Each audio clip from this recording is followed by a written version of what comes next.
أهلا بيكم في دروس الأحياء لتاني ثانوي لغات. Today's lecture will start talking about transport in human being after we have concluded our talk about transport in plants. So let's begin. The human transport system, there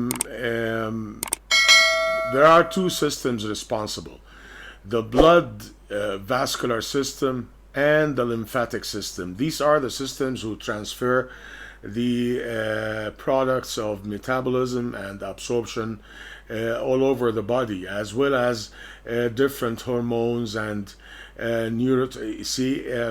all kinds of things, waste products throughout the body, through two ways, one via blood and the other via the lymphatic system. Now, the blood, called the circulatory system. The system consists of the heart and blood vessels. The vessels form a complete circuit, so it's a closed circulatory system. Okay? It starts by the pump, which is the heart. It's a hollow muscular organ, lies in the middle of the thorax, and or the chest cavity, and it's enclosed in pericardium that protects it and regulates its function by providing a smooth surface on the inside of the pericardial sac towards the heart. The heart, as you can see, divided into four chambers, two on the left side and two on the right side. Actually, this is not anatomically how it's anatomically in the body. The left side is posterior, is backwards, and the right side is anterior. Each half is composed of a thin-walled chamber, which is the atrium, connected through a valve with a thick-walled chamber. This is the ventricle. This is the left atrium opened, and this is the left ventricle. And between them, the opening is guarded by a valve, which is formed of cusps. See that? Leaflets, connected by tendinous structures to the wall of the ventricle. This way, the leaflets connected by a small projection, actually it's called a papillary muscle in the ventricle, that during contractions it's not responsible for opening the valve. No, it prevents regurg of the valve upside, back into the atrium when the ventricle contracts. So blood is only permitted to flow from the atrium to the ventricle, and not vice versa, not in the reverse direction. Okay, so this is the function of the tendinous structures surrounding or attaching the leaflets of the valve to the wall of the ventricle. The atria receive blood from veins and pumps it into either the right side or the left side, and to be pumped either to the body or to the lungs. The right side of the heart pumps blood to the lungs.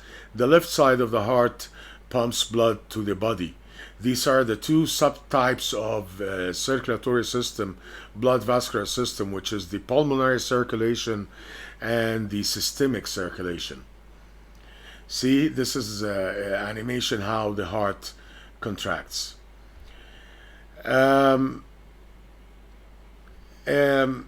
right valve is composed of three leaflets. It's called the tricuspid valve because three cusps or three leaflets. The left atrioventricular valve, the one between the left atrium and the left ventricle, is bicuspid, two cusps only, two leaflets. That's why it's called bicuspid valve or the mitral valve. And other valves that guards the openings of the aorta, of the pulmonary artery. This one is pulmonary artery, arising from the right ventricle, and the aorta, which arises from the left ventricle. It's not shown here. The opening of the aortic opening is behind this structure. This is the aorta. This is the pulmonary trunk. See, these are called the semilunar valves. The pulmonary valve and the aortic valve are called the semilunar valves. They are not formed with leaflets attached to the walls of the ventricles like the atrioventricular valves. Now, if we proceed, after the blood is pumped from the heart, it will run through vessels. So the blood vessels, forms of arteries and veins. Arteries, they are fairly wide vessels, carry blood from the heart to the other organs of the body. The wall of the artery, as you can see here, is formed of 3 layers. Outside adventitia, which is formed of connective tissue. Middle layer is the muscular layer, or tunica media. It's called tunica media in medicine. Muscular tissue, a layer of muscular tissue. And this layer is thicker than that corresponds in the vein, the corresponding muscular tissue of the vein. And the inside lining is a single row of cells, forms what's so-called the endothelium. It's a layer of epithelium lining the blood vessel. It provides a smooth surface for the blood elements to glide over, like different kinds of blood cells and platelets. If this is rough, the platelets will clot immediately. Okay, so this is the inside inner layer, or the epithelial cells, or called the endothelium. It has also elastic fibers in it for the elasticity of the heart, but it is less numerous in the vein. That's why the wall of the vein is collapsed, thinner, and does not pulsate with the arteries. Arteries are buried among the body of the muscles, and they carry oxygenated blood, except the pulmonary artery, which carries deoxygenated blood to the lungs. So you may ask, why is this called an artery if it carries deoxygenated blood? Because its structure is like an artery, means it has a thick muscle layer and elastic fibers in it. You know why? To provide pressure to blood, which is on the venous side, the pressure is much lesser than the right side. So to provide pressure to perfuse the lungs. Perfuse the lungs means to provide the lungs with blood for their function. This is why the pulmonary artery, or the pulmonary trunk, though it carries deoxygenated blood, but it is considered an artery. Okay? The veins, as I told you before, has less elastic fibers and lesser in thickness muscular wall, does not pulsate with the arteries, and some of them have valves along their course, especially the veins of the limbs, the lower limbs or the upper limbs. They have valves inside them. Valves maintain the direction of blood in one direction.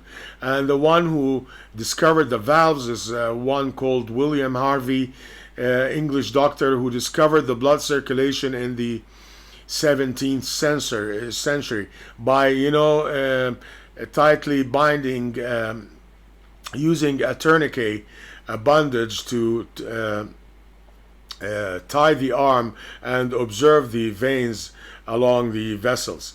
Of course, the one who's discovered the circulation actually is the Arabic scientist, is Ibn Nafis. Veins carry deoxygenated blood, except the pulmonary veins that bring blood from the lungs. So why they are called veins, although they carry oxygenated blood?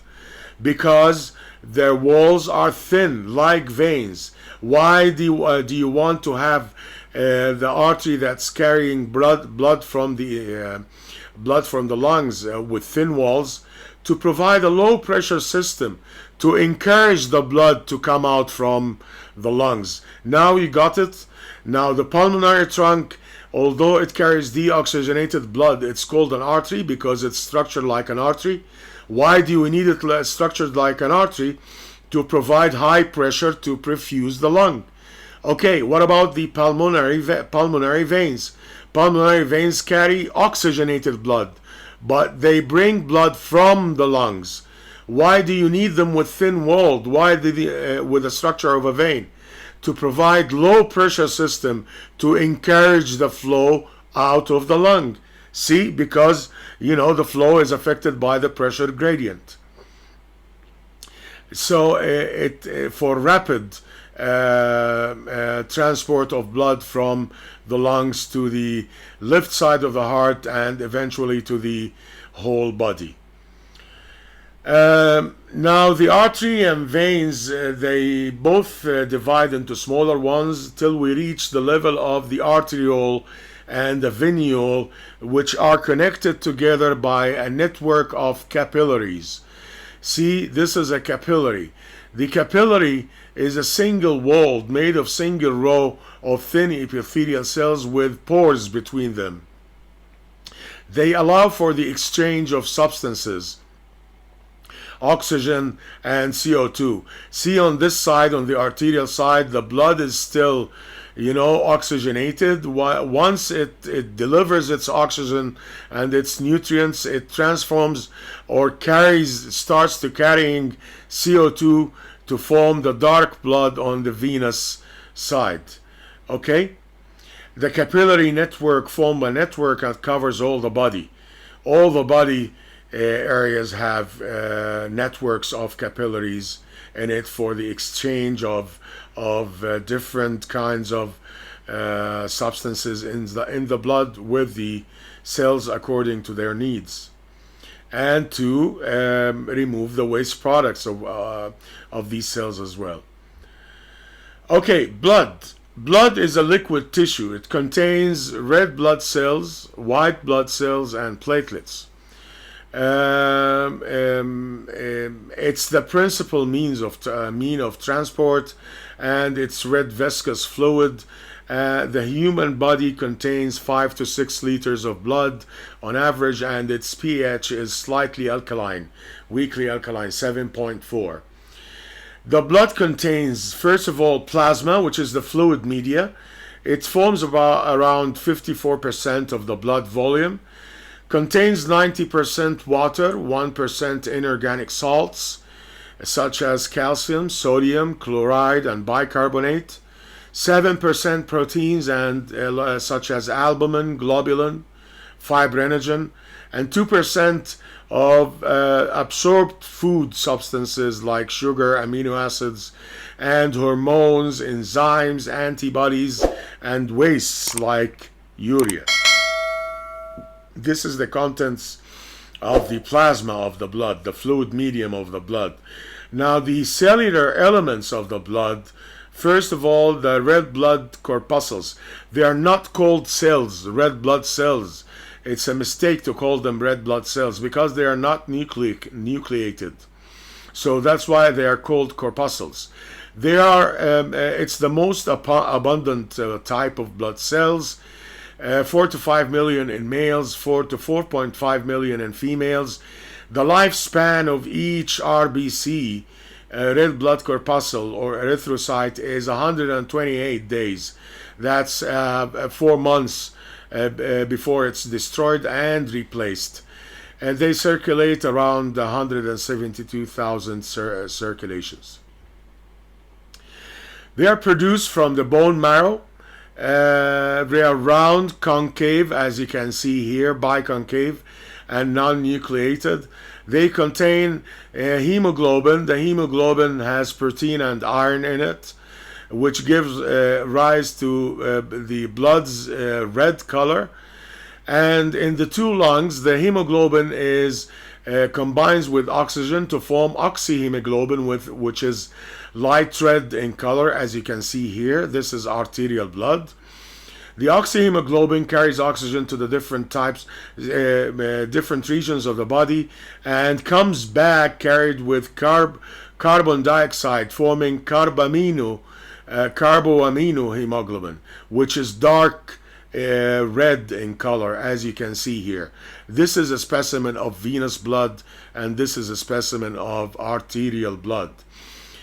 Okay, RBCs are destroyed in the liver, spleen, and bone marrow, and proteins and the hemoglobin are used in the formation of bile by a circuit called interior hepatic circulation.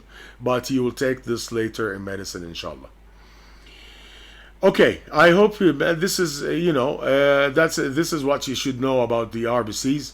The white BCs, the white blood cells, leukocytes, they are 7,000 cells per cubic millimeter, increase during disease because their primary function is protection of the body against different types of infection, either bacterial or viral or parasitic. They are colorless and nucleated, and unfortunately guys, you should learn this by heart. لازم تحفظوا رسمة الوايت بي سيز، كل واحدة شكلها ازاي. Okay. Some of the white BCs live for from 13 to 20 days, and they are continuously formed in the bone marrow, all the spleen, and the lymphatic system. They are of many types and specialized in a specific function. The main function of the white BCs is protection of the body against infectious diseases. They circulate looking for foreign objects, foreign bodies, any invasion of bacterial, viral, parasitic, and attacks it and engulfs it, and sometimes some of them produce antibodies against them. These are the white BCs: monocyte, eosinophil, basophil, neutrophil, lymphocytes. You will study the different types of this, I think, next year, inshallah. Okay, now blood platelets, they are non-cellular structures, very small in size. This is a media with special stain to stain blood platelets with purple. As you can see, these granule-like structures, they are smaller than the RBCs, and they are 250,000 cells per cubic millimeter. They are formed in the bone marrow. The cell producing the platelets called megakaryocytes. You will study this later. It's part of the bone marrow, and they play a role in blood clots, of course. They look for any tear in the endothelium of the blood vessels and form a clot at that defect found to close the wound. Functions of blood: transport of digested food substances and waste products, as well as hormones and enzymes. Controls the metabolism of the body and keeping the body temperature at 37.4. It regulates the internal environment, and this is called homeostasis. Protects the body against microbes and pathogenic organisms because of the white BCs, and protects the blood itself by its clotting mechanisms. Protects against loss of blood. Now what pumps this blood is the heart with the heartbeats. The heartbeats are rhythmic, and they are autonomous. They arise from the cardiac tissue itself. Specialized type of neuromuscular bundles in the walls of the atria or the ventricles that spreads the electrical impulse from the atria to the ventricles for the whole heart to beat. So what's the source of this electric impulse? There is a bundle of fibers in the wall of the atria of the part of the cardiac muscle fibers in the right atrium near the openings of the big vessels. This is called the sinoatrial node. This is the sinoatrial node, as you can see here, near the opening of the superior vena cava. It connects by a network of these cells in the wall of the atria to another node, fibromuscular bundle, which is called the AV node, atrioventricular node. It's between the atria and the ventricles. And from the AV node, a bundle of fibers called the bundle of His, and which divides into two main branches in the left ventricle because of its thicker wall than the right ventricle, gives it a branch. These are called the Purkinje fibers, or right and left bundle branches. Okay? Again, SA node, AV node, so the atria contracted, bundle of His in the interventricular septum, and two major branches, two to the left and one to the right. These are the Purkinje fibers, as you can see them here, to excite the walls of the ventricles. The heart can beat in an autonomous way, so that if you disconnected it from the body or the cardiac nerves that controls it, it continues to beat.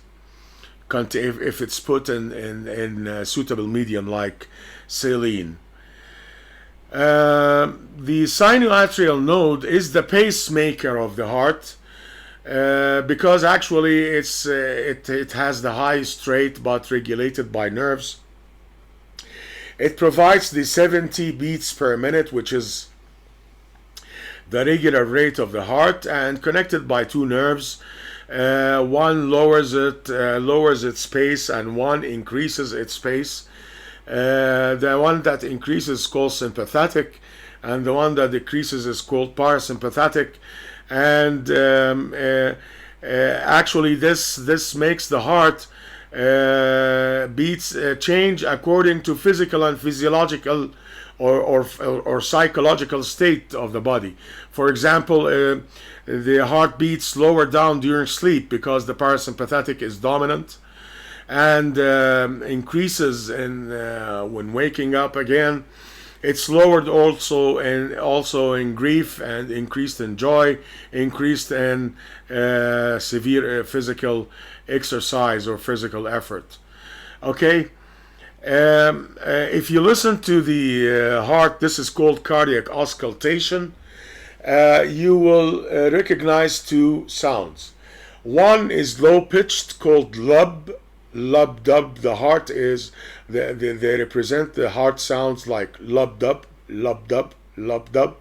The first sound is lub, which is low pitched and formed and produced by the closure of the atrioventricular valves, the valves between the atria and the ventricles, the tricuspid on the right side and the mitral or bicuspid on the left side. While the high-pitched dub is because of the closure of the pulmonary and aortic valves, the semilunar valves. Okay? So you recognize this sound, lub dub, lub dub. Now you know which sound, why are these sounds produced, and produced by what. The heart has a regular beat of 70 beats per minute, and during which it pumps 5 liters of blood. This is called the cardiac output. You'll study this in medicine. Okay, of course, because of the blood of the liquid state, it has a pressure. The pressure decreases once the further we go away from the heart. I mean, it's highest in the closer arteries, then gets lowers down until we reach the capillary bed. It doesn't exceed 10 millimeter mercury in the venules. Okay, so it needs pressure back there. The veins is a low pressure system, and is not enough to move the blood inside the veins. So that's why the veins have valves, and the muscles, surrounding muscles, compress these veins to move the blood inside them. We use the device called Sphygmomanometer, which is a mercury instrument for reading the blood pressure. And the reading is represented by two numbers. The normal value is 120 over 80 millimeter mercury, and this means that the blood pressure during systole, which is cardiac contraction, is 120, and during diastole, which is cardiac relaxation, is 80. See that? This is the interpretation of the blood pressure. I told you it lowers down in the veins and it's lowest in the venules. That's why the blood pressure is not sufficient to move the blood back to the heart. So the veins depends on the contraction of the surrounding muscles with the help of valves that maintain one direction of blood toward the heart. The blood pressure increases gradually by aging, and it must be under medical control. The sphygmomanometer consists of mercury tube and scale board. This is the mercury tube in the middle, see that? See the thin one, the one with the red mercury in it, and the scale board. You first pump to a high number, for example, like 170 or 180, and then start to, with this inflator, to de-inflate the cuff. This is the cuff around, until you start hearing the heartbeats, and record the number, which is usually 120, and listen to them until they disappear, usually at 80. So that's how you measure the blood pressure with the sphygmomanometer. The values of the blood pressure determined by listening to heart beats. There are some digital instruments to measure the blood pressure, but they are not accurate as the mercury instrument. Well, I hope you got the maximum benefit from this lecture, and thank you very much for watching.